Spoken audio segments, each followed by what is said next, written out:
pessoal, beleza? Então, beleza! Está começando mais um vídeo aqui do nosso canal Vivendo pela Fé. Sejam todos muito bem-vindos. E hoje, para quem não viu aí na aba da comunidade, eu coloquei uma enquete para ver qual conteúdo vocês queriam ver aqui. E eu citei algumas opções e vocês pediram para que eu contasse para vocês como foi a história da minha depressão.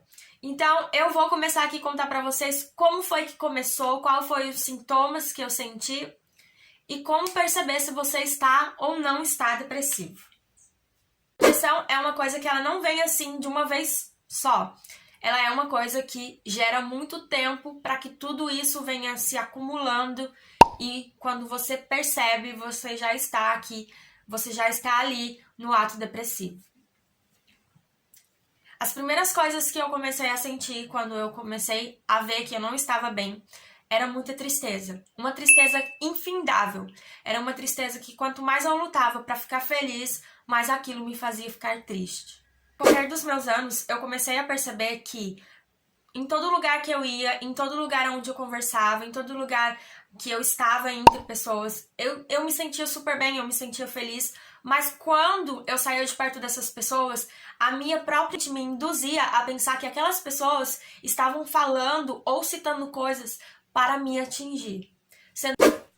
Eu comecei a perceber que eu estava depressiva quando eu comecei a ficar com a minha família. Eu estava com a minha família, todo mundo junto, e mesmo assim eu me sentia sozinha, eu me sentia excluída, mas as pessoas conversavam comigo, eu brincava com as pessoas, porque eu sempre fui muito extrovertida, eu sempre fui muito alegre, e ao mesmo tempo eu sentia que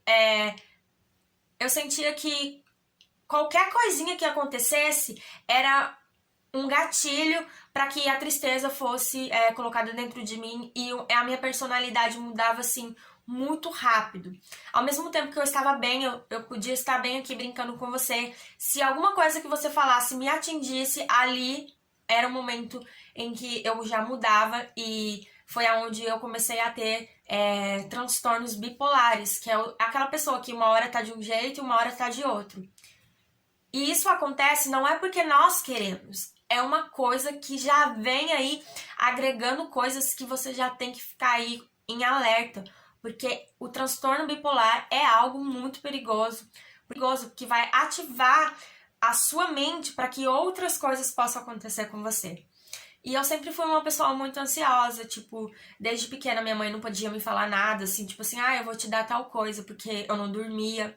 E aí eu comecei a perder muitas noites de sono, comecei a ter muita insônia, e aí eu comecei a não querer sair de casa, eu não queria ver as pessoas, e quando coisinha que as pessoas falassem, ou qualquer olhar diferente que as pessoas faziam por mim, isso já era motivo pra eu me fechar, pra eu tratar as pessoas seca, pra eu tratar as pessoas com indiferença, e isso não é uma coisa legal, né?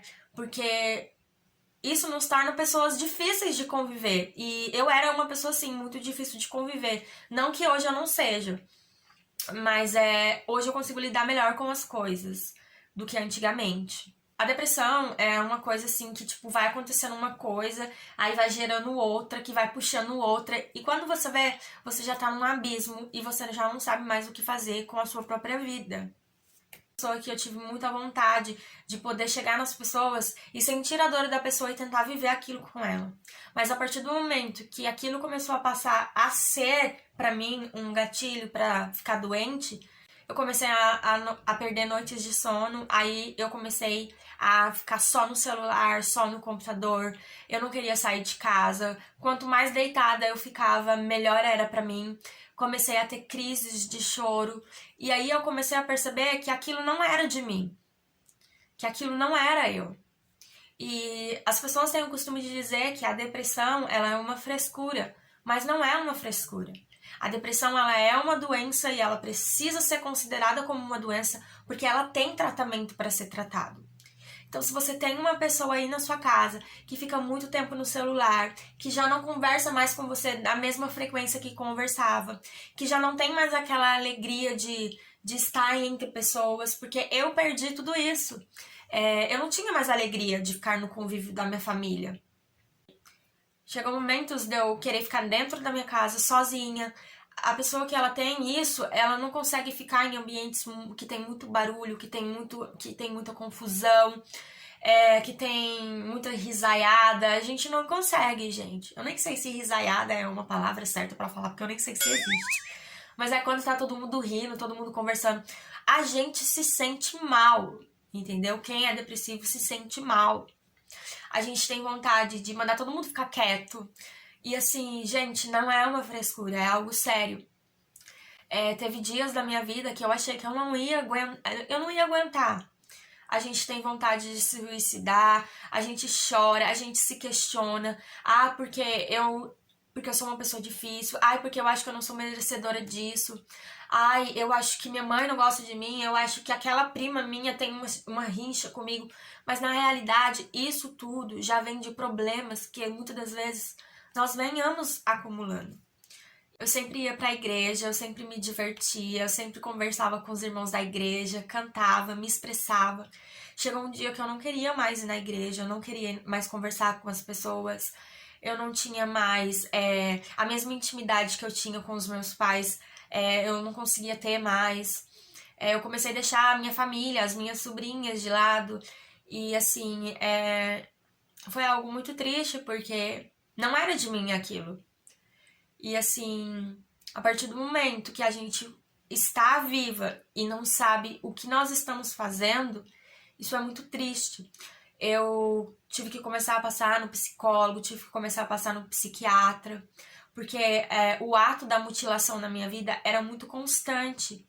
Eu achava que me mutilar era o caminho certo para eu aliviar a dor que eu sentia, a culpa que eu sentia. Porque a depressão é uma culpa que a gente carrega que na realidade nem existe, é uma coisa da nossa cabeça. As pessoas que têm a depressão, geralmente é levado pela ansiedade, a gente é dirigido pela ansiedade. A gente não vive o hoje, a gente vive pensando no que nós vamos ser daqui 10, 15, 20 anos. E isso vai nos trazendo coisas e acarretando coisas que nos fazem ficar assim, tristes, angustiados, depressivos. E nós não precisamos carregar isso, porque a palavra de Deus ela vai nos dizer que o fardo de Deus é leve, né? Provai de mim que sou manso e humilde, porque o meu fardo é leve. E aqueles que deixam os fardos nas mãos de Jesus, eles encontram descanso, eles encontram repouso. Só que na minha história, eu não conseguia ver Deus em nada.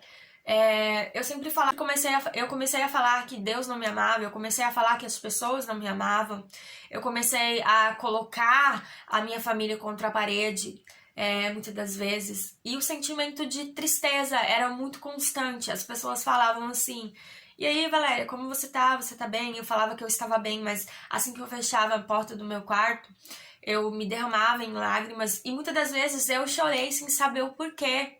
Por que que eu tô chorando? Então, tipo assim, eu não conseguia ter um pensamento concreto do que eu estava passando. Então, isso foi me acarretando problemas, até que eu não consegui mais focar no meu trabalho, eu não conseguia trabalhar mais. E, tipo assim, essa parte aí do não conseguir trabalhar foi aonde eu comecei a perceber que alguma coisa dentro de mim estava errada. E eu tinha uma autoestima muito baixo, né? O meu autoestima era muito baixo, eu não tinha forças para arrumar meu cabelo, eu não tinha forças para passar uma maquiagem no rosto, eu não me sentia digna. Se fosse para mim ir para a igreja com uma roupa, eu tinha que perguntar a opinião de alguém, porque eu não se sentia o suficiente para aquilo. Então eu comecei a perceber que as coisas que estavam acontecendo ao meu redor não eram normal, não era o meu normal. E eu comecei a me mutilar sozinha, né? Pra aliviar a dor, pra tentar aliviar o peso do que eu carregava, porque é algo, gente, que assim, oprime a gente. Algo que oprime demais. E eu nunca fui uma pessoa assim. E aí tinha dias que era muito difícil, porque muitas das vezes eu não tinha força de sair da minha cama pra fazer as coisas que eu precisava fazer. E quando chegou ao ponto de eu não conseguir trabalhar mais, eu percebi que eu realmente estava doente, que eu precisava de ajuda e que eu não conseguia expressar aquilo que eu estava sentindo. Então, de alguma forma, eu estava ficando muito difíceis, que eu não estava conseguindo ter o controle, que eu estava me cortando, eu me cortava com tudo que tinha ponta. E aí teve uma época que eu fiquei sem lembrar das pessoas, de tão ruim que eu fiquei, de tantos problemas que foram acumulados. Isso é considerado pela psiquiatria uma mini amnésia. E assim, eu fazia coisas a qual depois eu não lembrava. E isso é muito triste, você não saber quem você é. É muito triste você fazer uma coisa que você não consegue lembrar. E aí eu percebi que eu realmente precisava de ajuda. Porque a minha família estava sofrendo, porque eu estava sofrendo. E foi aí que eu parei de pensar um pouco nos outros e pensar em mim, porque muitas das vezes nós queremos acarretar o problema de alguém pra gente. E a gente acaba esquecendo que a gente tem uma vida, que a gente precisa cuidar da nossa saúde mental, emocional. E que a gente tem que se amar, a gente tem que ter esse tempo, a gente tem que ter esse cuidado. E foi aonde eu comecei a ter esse tempo comigo. Comecei a passar, né, no psicólogo, no psiquiatra, pedi ajuda. A minha família me ajudou muito, eu não tenho o que falar da minha família. Eu tentei suicídio várias vezes e a minha família me cobriu de amor, de carinho, de afeto, me cobriu de oração para que hoje eu pudesse estar aqui. Eu costumo dizer que eu sou um milagre de Deus, porque desde que eu nasci é uma luta muito constante do inimigo contra a minha vida. Mas quando Deus tem uma promessa na vida da gente, a nossa vida, ela é selada por Deus. Só que a gente também tem que ter o nosso cuidado com a nossa própria vida. E o cuidado espiritual de cuidar das nossas vidas, isso parte da gente. E a partir do momento que eu comecei a ver que eu não conseguia mais ir pra igreja, que eu não conseguia mais falar com Deus, que eu não conseguia mais fazer as minhas coisas, que pra mim era super normal, trabalhar, ir pro salão, fazer a unha das clientes, conversar, que era a minha paixão. E eu percebi que eu não estava mais fazendo aquilo que eu amava com qualidade. E eu percebi que eu precisava de um tratamento e as pessoas falavam: o que está acontecendo com você? Você tá diferente, você não era assim. Mas já era o fruto da depressão. Problemas desde da infância que eu carregava, sequelas, marcas, tristezas. E tudo isso juntou e cooperou para uma depressão. E eu tentei suicídio várias vezes. Eu tentei tirar minha vida de várias formas, mas eu venci, né? Eu venci. E depressão não é uma frescura. Então eu super indico, se você estiver sentindo algum sintoma de tristeza, ai, eu não quero mais sair de casa, ai, eu não quero mais fazer nada, se esforce, porque eu passei por um processo muito difícil.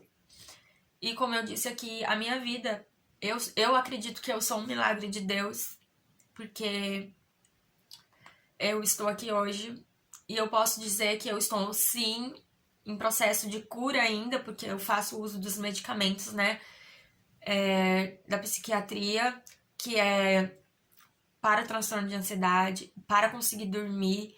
Mas assim, eu acredito que Deus deixou os médicos para que a gente fosse até eles. Se você estiver precisando de um psicólogo, passe num psicólogo. Por mais que as pessoas vão falar que isso não é de Deus, que isso é loucura, procure um psicólogo.